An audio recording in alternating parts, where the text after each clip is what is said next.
Hello বন্ধুরা, আজকে তোমাদেরকে আমি এই রকম লাটকান তৈরি করে দেখাবো খুব সহজ নিয়মে। তোমরা ভাবছো লাটকানটি তৈরি করতে কঠিন, কিন্তু না। চলো তাহলে দেখা যাক। দেখতে পাচ্ছ আমি কিন্তু 3 ইঞ্চি চওড়া এবং 3 ইঞ্চি লম্বা কিন্তু দুটো কাপড় কেটে নিয়েছি। আমি এখানে ইয়েলো কালার এবং রেড কালার নিয়েছি। এইভাবে দেখো, আমি কিন্তু প্রথমে কোনাগুলো সেলাই করে নিচ্ছি। এখানে কর্নারগুলো যদি সেলাই না করো তাতেও হবে, আয়রন করে দিলে, কিন্তু আমি সেলাই করে নিলাম।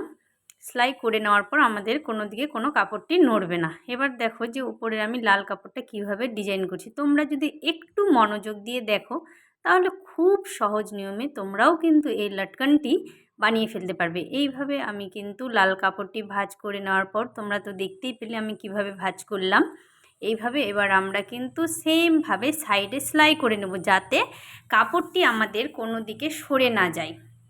এইভাবেই কিন্তু আমরা সেলাই করে নিলাম। এবার আমরা নিয়ে নিলাম দড়ি। আমাদের এখানে একটি সোনালি কালারের দড়ি নিয়েছি, তোমরা চাইলে কাপড়ের দড়ি বানিয়ে নিতে পারো।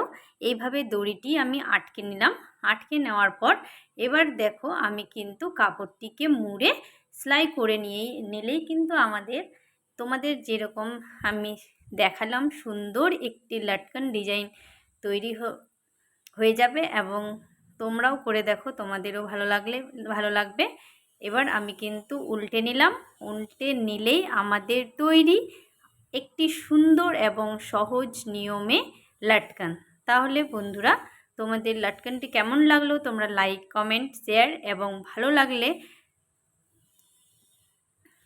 শেয়ার করো, এবং নতুন বন্ধুরা সাবস্ক্রাইব করতে ভুলো না। তাহলে দেখা হচ্ছে নেক্সট ভিডিওতে। বাই।